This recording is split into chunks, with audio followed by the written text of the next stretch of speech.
Hi friends, welcome back to my channel. నేను మీ రాణి. ఈరోజు నేను డిఫరెంట్గా గారెలు చేసి చూపిస్తానండి. అసలు మినపప్పుతో పని లేకుండానే, నానబెట్టే అవసరం లేకుండానే ఈజీగా చేసేసుకోవచ్చు.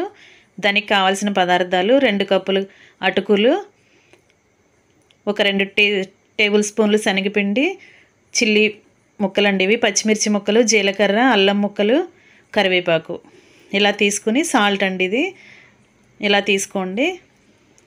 ఒక మిక్సింగ్ బౌల్ తీసుకుని 2 కప్స్ అటుకులు ఉన్నాయి కదా, వాటిని అలా వేసేసుకుని వాటర్లో 2-3 సార్లు కడుక్కోవాలి. కడుక్కుని నీట్గా వాటర్ అన్నీ తీసేసుకుని నీట్గా చేసుకుని పెట్టుకోండి. ఇలా మొత్తం కూడా దానిలో ఉన్న వేస్ట్ అంతా వచ్చేసేయాలి. ఇలా కడుక్కున్నాం కదా, ఇప్పుడు 2-3 టేబుల్ స్పూన్లు వాటర్ పోసుకుని, ఎక్కువ పోయకూడదండి, ఇలా పోసుకుని కొంచెం సేపు ఒక 10 మినిట్స్ అలా నానబెట్టుకుంటే ఇలా ముద్దలాగా వస్తుంది. చేత్తో ఇలా ముద్దలాగా చేసుకుని 1 కప్పు పెరుగు తీసుకుని ఆ అటుకుల పేస్ట్లో పెరుగు వేసేసుకుని టేస్ట్కి సరిపడా సాల్ట్ వేసుకోవాలి. టేస్ట్కి సరిపడా సాల్ట్ వేసుకొని ఒక 2 టేబుల్ స్పూన్లు శనగపిండి చూపించాను కదా, మీకు బియ్యపిండి ఉన్న బియ్యపిండి అయినా వాడుకోవచ్చండి. అల్లం, పచ్చిమిర్చి ముక్కలు, జీలకర్ర, కొన్ని కరివేపాకు రెబ్బలు, కొత్తిమీర, పుదీనా కూడా వేసుకోండి మీకు అవైలబుల్గా ఉంటే.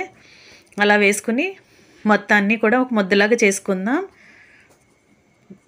మినపప్పుతో పని లేదండి, చాలా ఈజీగా చేసేసుకోవచ్చు, అప్పటికప్పుడు రెడీ చేసుకోవచ్చు. టిఫిన్ కనుక మనకి బ్రేక్ఫాస్ట్ టైంకి ఏమీ ఇంట్లో లేకపోతే ఇలా అటుకులతో టిఫిన్ చేసుకుని తయారు చేసుకుని తినవచ్చు. ఆనియన్స్ అండి, 1 కప్పు ఆనియన్స్ తీసుకోండి.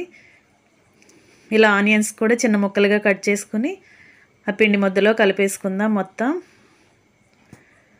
ఇలా గారెల పిండిలాగా కలుపుకొని పక్కన పెట్టుకోవాలి. ఇలా కలుపుకున్నాం కదా, ఇప్పుడు డీప్ ఫ్రైకి సరిపడా ఆయిల్ పోసుకోవాలి. స్టవ్ వెలిగించుకొని ఆయిల్ బాగా కాగిన తర్వాత మనం కలిపి పెట్టుకున్న పిండి మొత్తాన్ని కూడా మనకి కావాల్సిన సైజులో ఇలా చిన్న బాల్స్లా చేసుకోవాలి. ఒక ఆయిల్ కవర్ కానీ, ఒక పేపర్ కానీ ఏదన్నా తీసుకుని దానికి కొంచెం ఆయిల్ అప్లై చేసుకుని మనం కావాల్సిన సైజులో తీసుకున్నాం కదా, వాటిని ఇలా గారెల్లాగా ఒత్తుకోవాలి. ఇలా ఒత్తుకోండి. చుట్టూ క్రాక్స్ ఏమి రాకుండా చక్కగా నైస్గా చేసుకుని ఆయిల్లో వేసుకుని డీప్ ఫ్రై చేసుకుందాం. ఫ్రెండ్స్, నా ఛానల్ని కనుక మీరు ఫస్ట్ టైం చూస్తున్నట్లయితే వీడియో కింద నా ఫోటో ఉంటుంది కదా, దాని పక్కనే రెడ్ కలర్లో సబ్స్క్రైబ్ ఆప్షన్ ఉంటుంది. దాన్ని టచ్ చేసి బెల్ ఐకాన్ని యాక్టివేట్ చేశారంటే నేను కుకింగ్ వీడియో పెట్టిన వెంటనే మీకు నోటిఫికేషన్ వస్తుంది, ఫోన్కి చూసుకోవచ్చు. ఫ్రెండ్స్, నన్ను ఇలాగే సపోర్ట్ చేస్తూ ఎంకరేజ్ చేస్తారని ఆశిస్తున్నాను. మనం కలిపి పెట్టుకున్న పిండి మొత్తాన్ని కూడా ఇలా మనకి కావాల్సిన సైజులో గారెలాగా చేసుకుని డీప్ ఫ్రై చేసుకోవాలి. మీకు కనుక నా వంట నచ్చినట్లయితే లైక్ చేసి మీ ఫ్రెండ్స్కి, ఫ్యామిలీ మెంబర్స్కి షేర్ చేసి కామెంట్ చేయండి. ఫ్రెండ్స్, రెడీ అయిపోయిందండి. మనం కలిపెట్టుకున్న పిండి మొత్తాన్ని కూడా ఇలా వేసుకుని సర్వింగ్ ప్లేట్లోకి తీసేసుకుందాం. టమాటా సాస్తో కానీ, గ్రీన్ చట్నీ కానీ, పల్లీల చట్నీ కానీ, మీకు ఏ చట్నీ అవైలబుల్గా ఉంటే దాంతో టేస్ట్ చూడొచ్చు.